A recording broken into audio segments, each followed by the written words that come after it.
La semana en RCR. Hora de darle la bienvenida al doctor Herbert Cuba García, médico especialista en políticas públicas, comentarista del portal de opinión El Montonero y comentarista habitual en RCR, Red de Comunicación Regional. Qué gusto saludarlo, doctor Herbert Cuba, muy amable como siempre. Muy buenos días, señor José Hernández, y a través suyo un saludo a todo el país. Bien, antes de abordar el tema de políticas de salud, esta semana usted está tocando las controversias en torno al Sistema Nacional de Salud. Me gustaría darle una pincelada, como es habitual, de lo que está ocurriendo en nuestro país, ¿no? Y yo trato de poner el tema en agenda y usted lo desarrolla. Vayamos a eso entonces. ¿Qué le ha parecido la decisión de la Organización de Estados Americanos de activar la Carta Interamericana, ¿no? Recientemente y envía una misión al Perú, ¿no? Un primer comentario. Ahí tiene que haber dos lecturas. Una primera es que la OEA afilia a estados y quien representa a la nación es el presidente de la República. Y además, según la Constitución, el presidente de la República tiene la conducción de la política exterior. En consecuencia, creo que es legítimo que la preocupación del presidente Castillo de ir a apelar a la OEA y que la OEA le haga caso. O sea, eso no es nada extraordinario. El problema está sí en el sustento técnico que este pedido pueda tener, y en este caso, labor importante es el que ha tenido el ministro de Relaciones Exteriores, porque finalmente, para cada actividad que desarrolla el Estado, hay un ministro que tiene que defender sus actos y es el responsable político ante el país.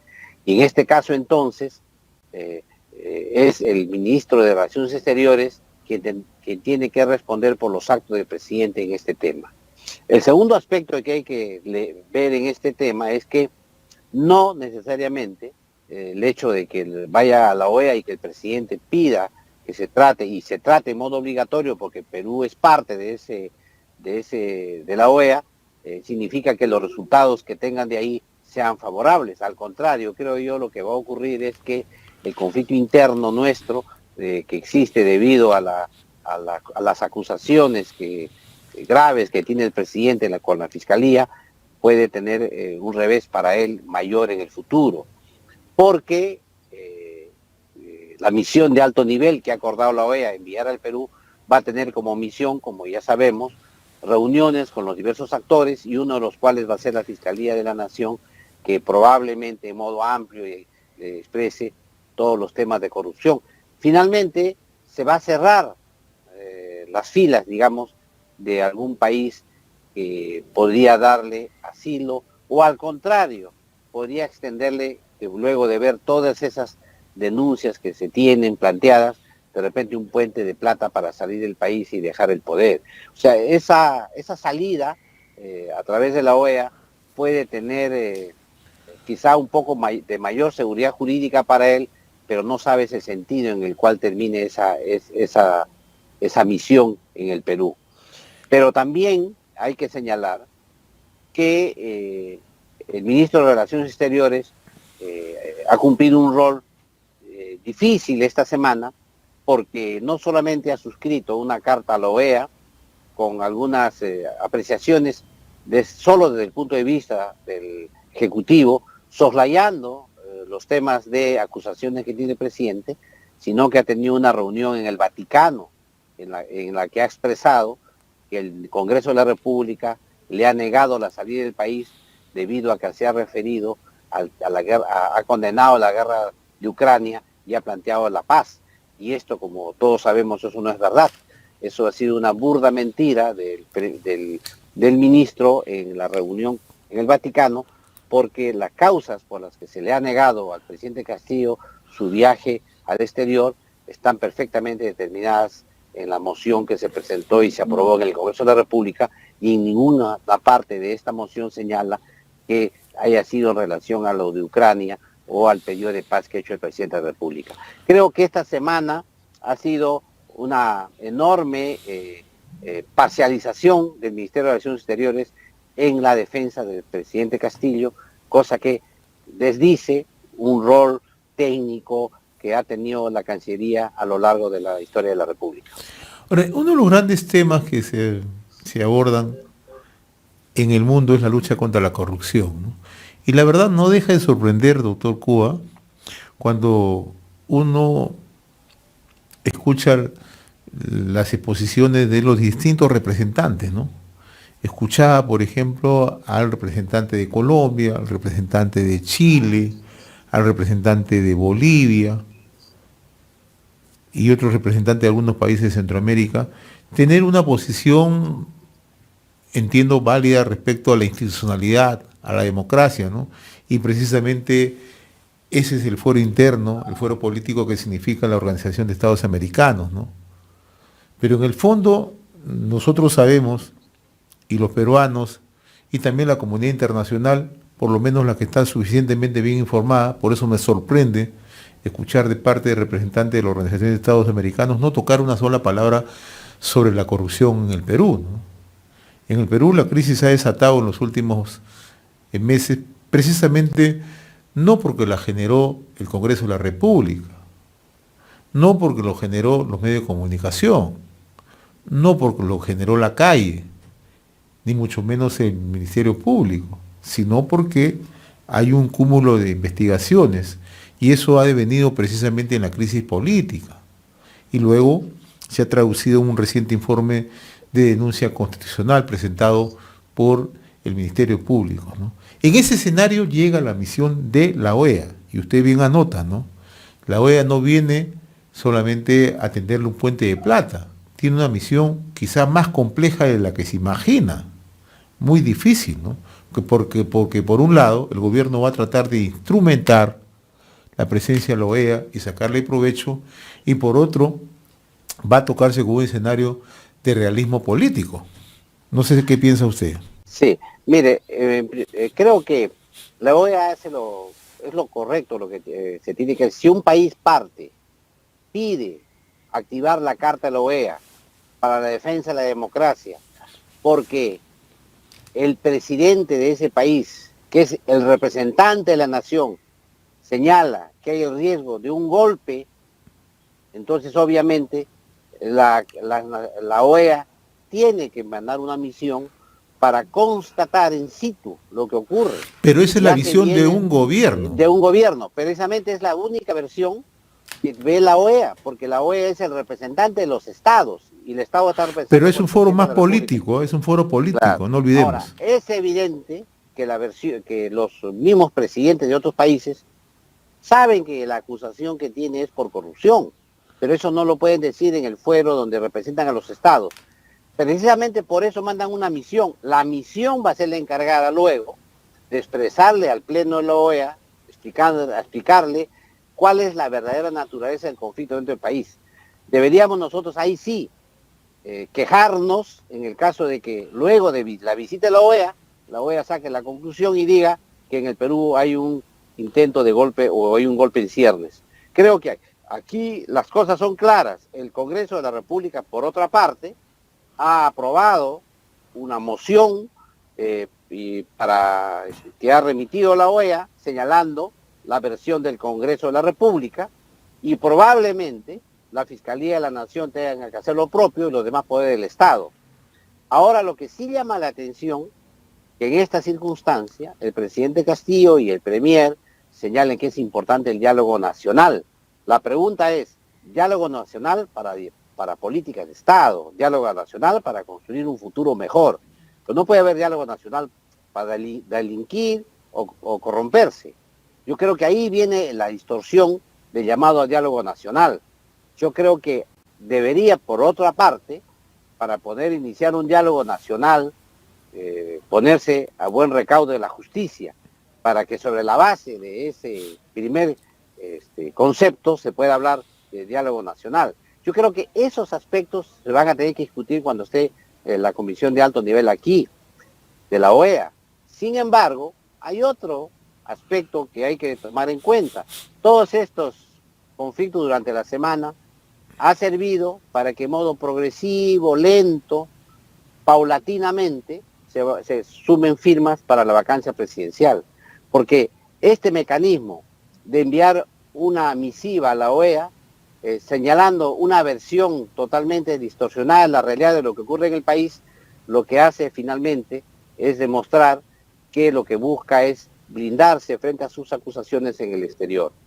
Por otra parte, estas firmas que de modo progresivo aumentan, es probable que den los votos necesarios para lograr o bien una inhabilitación con 66 votos o bien una vacancia presidencial, a pesar de que la moción que se firma actualmente en modo progresivo es una moción de vacancia presidencial. En otras palabras, creo que sí hay la opción de ver la correlación de fuerzas dentro del Congreso, y si uno observa cómo suben las firmas para la vacancia en modo lento y persistente, creo que el riesgo que ve el presidente en una vacancia es cada día más alto. Por eso es que ha apelado a la OEA. Claro, es un escenario bastante complicado. Un escenario, además, la OEA llega a un país que está polarizado, pero además una confrontación abierta entre dos poderes del Estado, ¿no? Usted citaba algo interesante, ¿no? El presidente llama a un diálogo nacional, ¿no? Pero el presidente no pone en agenda cuáles serían los puntos del diálogo nacional. Y la gran pregunta es, ¿el presidente está en condiciones de sentarse con el Congreso luego que lo ataca permanentemente, lo ataca de golpista y lo ataca de querer desestabilizar y envía, ¿no? una solicitud a la OEA para que la OEA intervenga? O sea, ¿en esas condiciones se puede dar el diálogo? Cuando envía una carta a la OEA para que la OEA intervenga, lo que está buscando en el fondo es que un externo medie el conflicto, o sea, el diálogo interno está agotado. Y en segundo lugar, y eso lo sabía el canciller. Claro, y eso lo sabía el canciller. Y en segundo lugar, la naturaleza del diálogo. Tú no vas a hacer un diálogo para decir y pasar por alto actos de corrupción. Eso ya no sería diálogo, pues. Eso sería blindaje. Y eso yo creo que la población peruana y el sentido común, ¿no? Te hace que no puede haber diálogo en torno a si me perdonas o me perdonas la corrupción. Yo creo que o hace la vista gorda sobre los temas de corrupción hasta el año 2026. Ahí no puede haber diálogo. El diálogo está hecho para hacer políticas públicas, para ver en qué sentido avanza el país, a qué le doy mayor énfasis y a qué menor énfasis, cómo lucho contra la pobreza, cómo mejoro la educación, cómo mejoro la salud, pero no si es que me perdonas o no mis delitos. O sea, yo creo que ese tema tiene que quedar totalmente claro. En las circunstancias actuales ya no hay posibilidad de diálogo, porque ya el gobierno ha pedido un intermediador externo que va a venir a tomar nota de lo que ocurre en el país y probablemente, producto de esos diálogos de la OEA, se den algunas salidas dentro del marco democrático, el cauce constitucional. Pero, por otro lado, la OEA no puede dejar de ver de que existe en el Perú una conciencia clara de que la vacancia es constitucional y que el tema pasa por el Congreso, que a pesar de ser deslegitimado por la población, que tiene poca aceptación, es el único que constitucionalmente puede vacar al presidente de la República. Ahora, se pueden presentar dos escenarios, doctor Cuba, ¿no? Uno, que la OEA presente un informe lo suficientemente diáfano, lo suficientemente transparente, ¿no? En el ámbito político, en el ejercicio de los poderes del Estado, Poder Judicial, Congreso de la República, Ejecutivo, pero también se puede dar el escenario que el presidente no quiera aceptar, ¿no? este informe y patee el tablero, ¿no? Porque muchos ya perciben que el presidente quiere patear el tablero. Mire, el problema que hay que tomar en cuenta es que la OEA es un órgano colectivo que representa estados. Y como usted sabe, en este periodo la correlación de fuerzas han cambiado adentro de la OEA. La OEA hoy día no es la misma que la OEA del año 2019, cuando ocurrió los hechos de Bolivia, por ejemplo. Por eso es que esta correlación de fuerzas es distinta, y a tal punto que hay ya una mayoría, digamos, sobre todo en América del Sur, de países que tienen una versión política más progresista.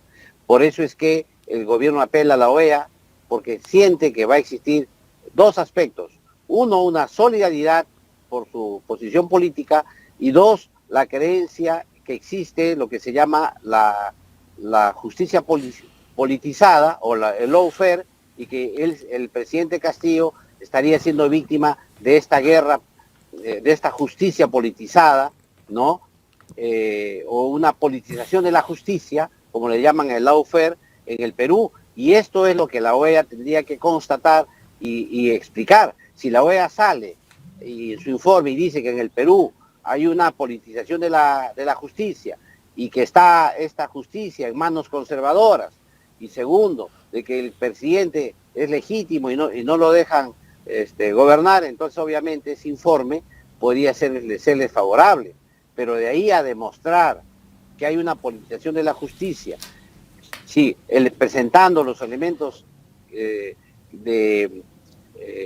tiene la Fiscalía, que tendría el Congreso y todos ellos, yo creo que esa va a ser la materia de discusión. Por eso es que creo que el presidente Castillo avanza en tratar de demostrar esos dos aspectos para que le den la legalidad internacional que él necesita. Pero como le explico, eso puede ser al revés, puede salir el resultado de explicar que no, que en el Perú los tres poderes son independientes, son autónomos, que la fiscal de la nación ha actuado constitucionalmente y en sus atribuciones, y que las pruebas, las supuestas pruebas, porque todavía no han sido validadas por un juez, las supuestas pruebas que existen son tan contundentes que ameritan que el Congreso tome cartas en el asunto y proceda a habilitar el procedimiento y juzgamiento del presidente, sea por la inhabilitación o sea por la vacancia presidencial. Ahora, el descrédito institucional de la OEA también en los últimos años es bien marcado en la región, doctor Cuba. La OEA ha tenido un accionar muy cuestionable en varios países.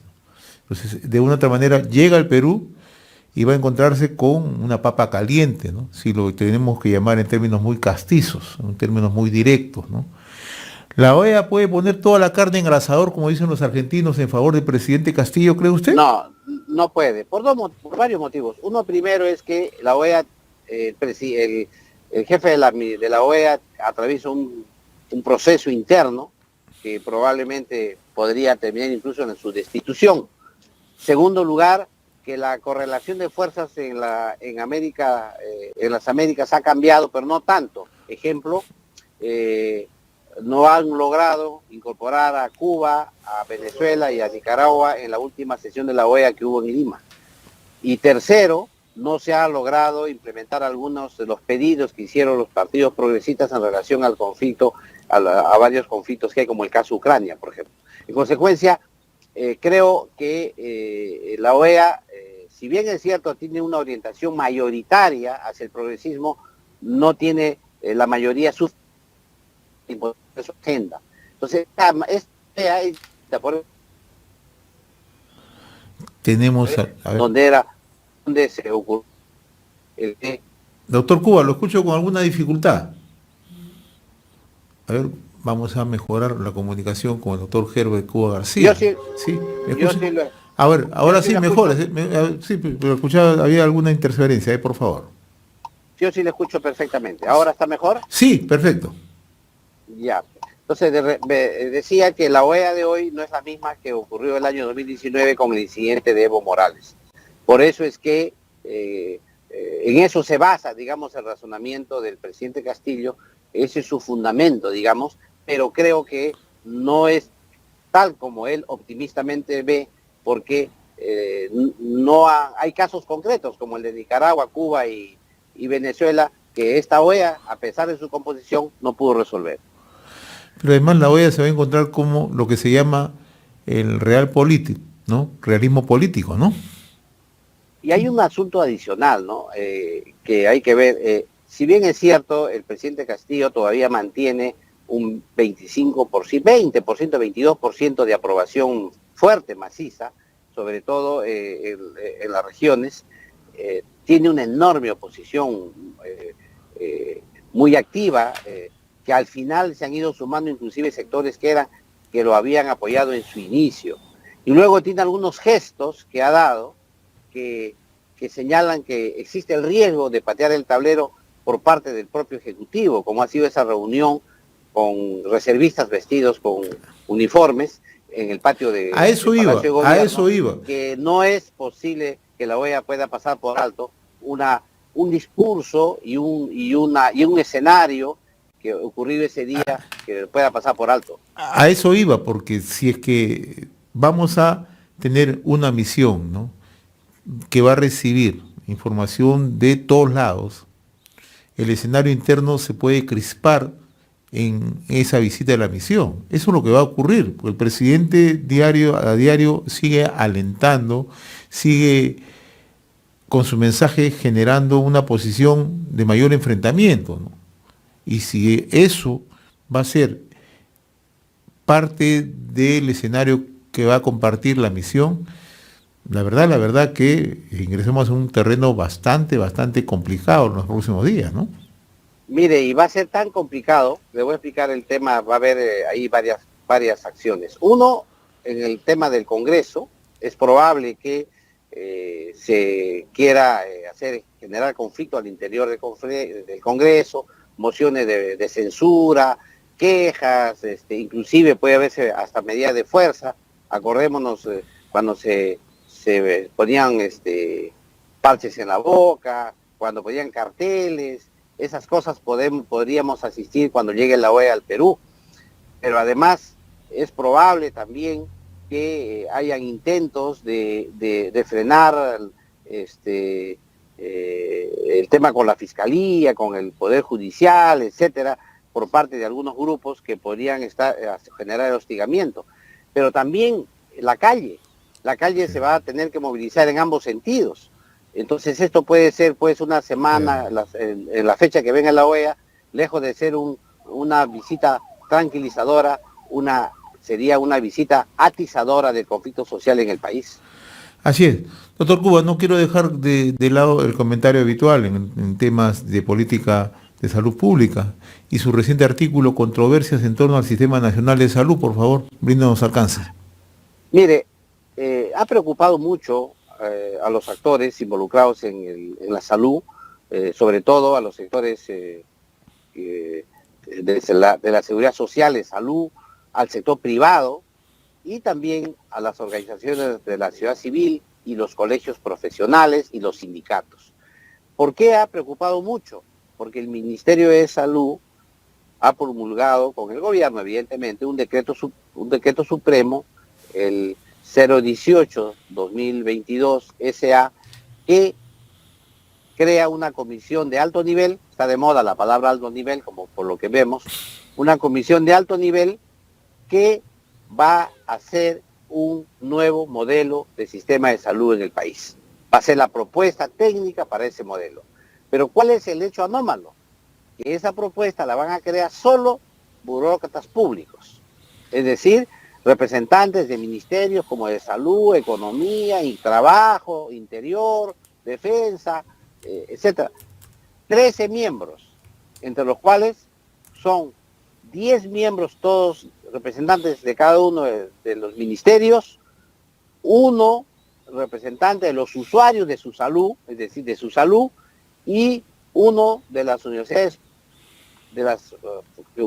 que tienen facultades de ciencia de la salud, no de medicina, sino de ciencia de la salud, uno, y uno de ciencia de la salud del sector privado, uno. El resto, todos son funcionarios del Estado. No está el sector privado, no están las universidades, no están los gremios, los empresariales, no están los sindicatos, no está la sociedad civil, no están los colegios profesionales, no está el colegio médico, que siempre tiene asiento nato en estas reuniones.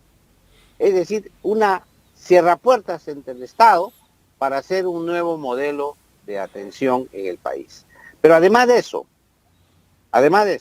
se basan en un decreto supremo, que fue la política general de gobierno, que se dio durante el periodo de la señora Mirta Vázquez con el señor Hernando Ceballos en el Ministerio de Salud, una política general de gobierno en la que la palabra seguridad social no existe. O sea, y ahí no existe. En segundo lugar, en que se crea un sistema unificado de salud cuyo contenido se desconoce. Y en tercer lugar, se menciona que se va a profundizar el proceso de creación de instituciones especializadas en las regiones, etcétera.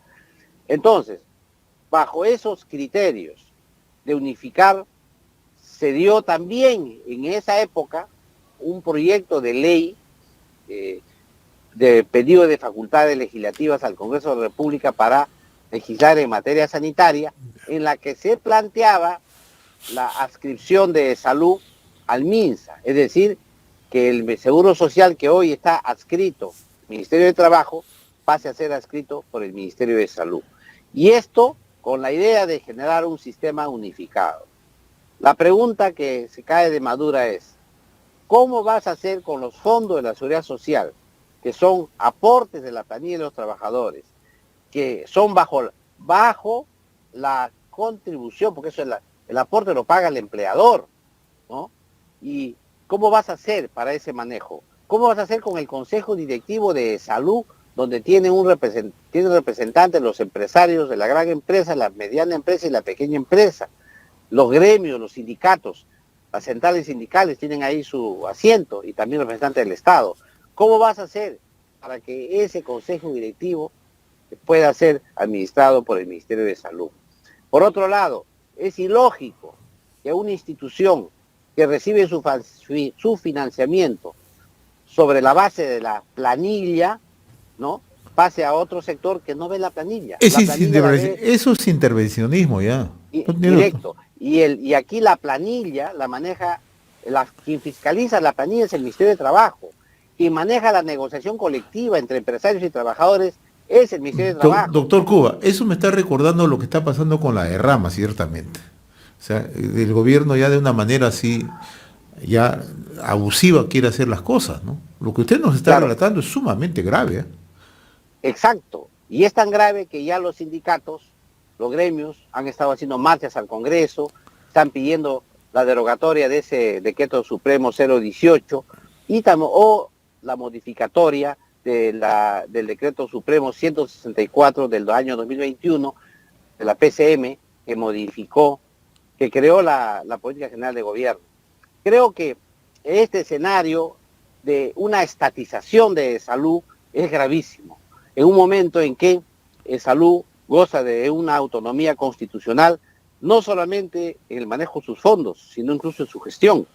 Por lo tanto, entonces, creer que la solución al problema de la salud en el país es hacerse cargo del manejo de la seguridad social y sus fondos, creo que es una anomalía y un error gravísimo que va a tener... Esa es una apropiación ilícita, en realidad, hay que decirlo con nombre propio, apropiación ilícita.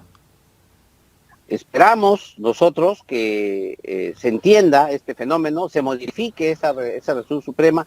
Nadie duda de que el país requiere una reforma del sistema de salud, una reforma de salud que coordine y articule a todos los sectores, incluyendo el sector privado, en unas políticas públicas claras y definidas, 20 políticas públicas, 15 políticas públicas que son obligatorias, que cumplan todas las instituciones que brindan salud, pero no puedes llegar al tema de estatizar, como si el Estado cumpliese perfectamente sus funciones. Y lo que vemos es exactamente al revés. Y hemos visto en la pandemia el rol enorme que tuvo la seguridad social para enfrentar la pandemia, con todos los defectos y las críticas que se le pueden haber hecho. Sin embargo, el rol de salud fue crucial en la lucha contra la pandemia. Vamos a esperar a ver qué es lo que ocurre, pero así como marchan las cosas, ¿no? Tenemos ¿verdad? Una visión nubilada, sobre todo en el Ministerio de Trabajo, ¿no? Tenemos una visión totalmente nubilada de ver las cosas, ¿no? A mí me ha llamado mucho la atención, señor José Hernández, que el ministro de Trabajo... La ministra, ¿no? La ministra de Trabajo es muy locuaz para defender los derechos de los trabajadores, ¿no es cierto? Que inclusive han dado gobierno normas para que los trabajadores tercerizados tengan, no sean tercerizados, etcétera, no defienda algo esencial de los trabajadores. Que es un sistema de seguridad social. El ministro Sala se dedica a otras cosas en estos momentos, ¿no? Hay que decirlo con nombre propio. El ministro Sala es un operador político en lugar de ser un ministro de Estado. Hay que explicarle al gobierno que cuando un gremio de trabajadores conversa con la patronal. Temas que se tratan corrientes y comunes son aumento de sueldo, sí, pero también mejores condiciones laborales, sí. Y el tema de la salud es capital. Así es. ¿Cómo va a ser mi seguro? ¿Qué seguro médico vas para mí, para mi familia, para mis hijos? Eso es un tema de discusión permanente. Tú no puedes decir ahora, ¿sabes qué? A partir de ahora el tema de salud ya no pasa ya por el Ministerio de Trabajo ya. Es decir, que ya en la discusión paritaria que hay entre empleadores y trabajadores, el tema de salud ya no se toca. Entonces no puedes hacer eso, porque eso es inevitable. Es inevitable porque además la seguridad social ha nacido de una necesidad de la propia clase trabajadora para poder hacer una negociación. Y esa es la génesis de la seguridad social. Esa es la génesis de la seguridad social en el Perú. O sea, eso es el elemento de partida de la seguridad social en el Perú, ¿no? Y tal es así que la Constitución Política del Estado, ¿no?, reconoce la autonomía, ¿no?, que tiene la seguridad social. Y tal es así que se reconoce la participación activa de empleadores y trabajadores. O sea, es clarísimo. Lo que sucede es que cuando te nubla la percepción ideológica de que todo debe ser el Estado, por un lado, y segundo, que tienes 14.000 millones de soles de presupuesto de la República que están manejados en ese lugar en modo autónomo, como que te parece que eso no funciona bien y que lo que hay que hacer es más bien estatizarlo, porque al estatizar vas a favorecer a más peruanos, vas a hacer una mejor gestión, vas a lograr que todos los peruanos tengan acceso a la salud, etcétera, etcétera. Cuando en realidad lo que pasa es que, al revés, en el sector que administra el Ministerio de Salud, no se ha logrado todavía crear mecanismos de seguridad social, que el Seguro Integral de Salud, que lo maneja el Ministerio de Salud, aún no es un sistema de seguridad social y por lo tanto los pacientes no reciben el subsidio en modo adecuado de parte del Estado para tener no solamente atenciones médicas, sino prestaciones económicas y sociales. Un zapatero que trabaja, que no tiene seguro, no tiene empleadores, un libre trabajador, se enferma. Él debería tener la posibilidad que mientras dure su enfermedad y esté internado en un hospital, su familia puede recibir algo de dinero para que sobreviva. Eso no ocurre hoy día. Hoy día lo que ocurre es simplemente el zapatero no va a atenderse hasta morirse, porque si no trabaja un día o 2 días, su familia no come. Eso es cierto, doctor Cuba, es la verdad. Entonces, si el Ministerio de Salud, el gobierno, no toma conciencia que tiene que fortalecer y convertir al Seguro Integral de Salud en un verdadero sistema de seguridad social que otorgue prestaciones médicas, prestaciones sociales y prestaciones económicas, que se ocupa pues de salud, que deje salud en paz, que le dé las condiciones para gobernarse mejor y que le mejore la sostenibilidad financiera que tanto necesita salud. Muy bien, doctor Herbert Cuba, como siempre muy agradecido por esta comunicación sabatina con RCR, Red de Comunicación Regional. Ha sido un gusto compartir con usted este diálogo. Ha sido buen día, muy amable, gracias. Muchas gracias. La semana en RCR.